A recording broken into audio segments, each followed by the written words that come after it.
Welcome to Telugu focus TV. నేను మీ శ్రీనివాస్ రెడ్డి. పెద్దిరెడ్డి పైన అనుమానం. ఈ అనుమానం ఎవరికొచ్చింది? ఆ అనుమానం వల్ల ఏం జరుగుతుంది ఏపీ రాజకీయాల్లో అనేది కూడా ఈ వీడియోలో మనం తెలుసుకుందాం. రాజకీయాల్లో అనుమానాలు, అపార్థాలు అధికంగా ఉంటాయి. చాలా వేగంగా అనుమానాలు ఎప్పుడు కూడా అమ్ముకుంటూ ఉంటాయి. ఎందుకంటే అది రాజకీయం కనుక. అయితే ఇప్పుడు ఒక ఫ్యామిలీ విషయంలో కూడా వైఎస్ఆర్ కాంగ్రెస్ పార్టీ అధినేత అయినటువంటి జగన్మోహన్ రెడ్డి ఇదే అనుమానంతో ఉన్నట్టుగా కూడా తెలుస్తుంది. అయితే మొన్నటి ఎన్నికల్లో ఈ ఫ్యామిలీ గెలిచింది. తాను సైతం చుట్టుపక్కల వారిని గెలిపించుకోలేకపోయారు. కానీ సదరు ఫ్యామిలీ మొత్తం ఎలాగో ఒకలాగా గెలిచింది. ఇప్పుడు జగన్మోహన్ రెడ్డిలో ఉన్నటువంటి అనుమానం ఏంటి? దానికి తోడు ఆ కుటుంబ విషయంలో కూటమి ప్రభుత్వం వ్యవహరిస్తున్నటువంటి తీరు ఏదైతే ఉందో, ఆయనలో ఉన్నటువంటి అనుమానాలకు మరింత పెంచాయని కూడా చెప్పుకోవచ్చు. ఇంతకీ ఆ ఫ్యామిలీ ఏంటంటే పెద్దిరెడ్డి కుటుంబం.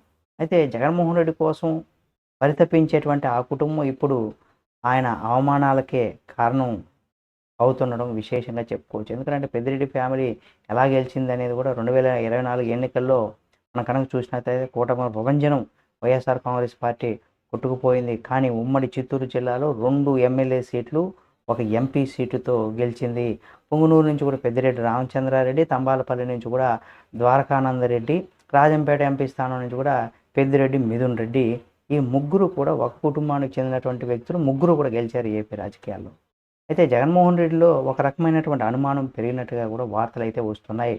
అయితే పెద్దిరెడ్డి అన్న మీ కుటుంబ సభ్యులు మాత్రమే గెలిచారు, ఇందులో ఏం కిటుకుందో చెప్పండి అన్న అంటూ కూడా నిలదీసినంత పని చేశారట జగన్మోహన్ రెడ్డి గారు.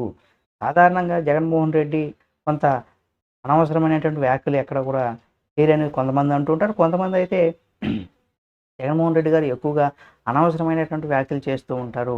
ఆ వ్యాఖ్యలు అంటే ఏనుగు మీద చెత్త అదే వేసుకున్నట్టుగా కూడా జగన్మోహన్ రెడ్డి వ్యాఖ్యలు కూడా అటు కూటమి ప్రభుత్వాన్నో, చంద్రబాబు నాయుడు గారినో, పవన్ కళ్యాణ్ గారినో ఉద్దేశించి చెప్పేటువంటి వ్యాఖ్యలు ఏవైతే ఉన్నాయో తిరిగి ఆలోచిస్తే అది ఆ వ్యాఖ్యలు ఆయనకు కూడా వర్తించేలాగా ఉంటాయని కూడా చెప్పుకోవచ్చు. అంటే జోకులు కూడా వేరేట. అటువంటిది ఆయన అలా అడిగేసరికి పార్టీ శ్రేణులు సైతం ఒక రకమైనటువంటి అనుమానం కనిపించిందట. అంటే మిథున్ రెడ్డిని కలవని జగన్మోహన్ రెడ్డి అని కూడా చెప్పుకోవచ్చు.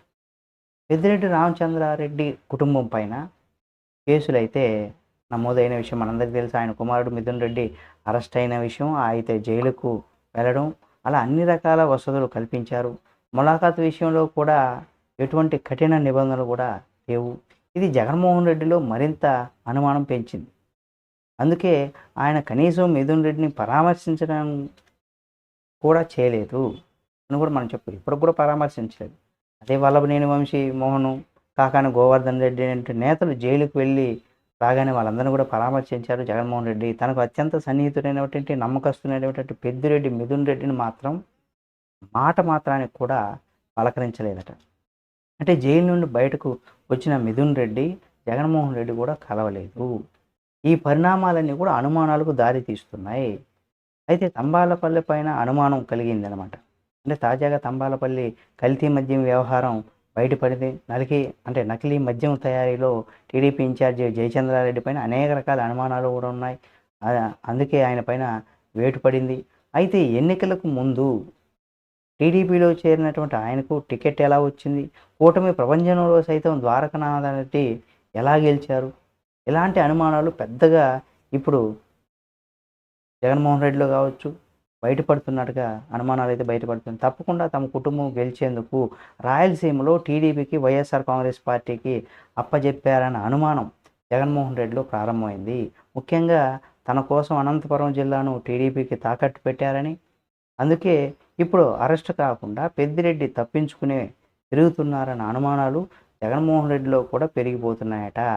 అయితే ఇదే సమయంలో పెద్దిరెడ్డిని బీజేపీలో చేర్చేందుకు కూడా తెర వెనుక ప్రయత్నాలు జరుగుతున్నాయని కూడా తెలుస్తుంది.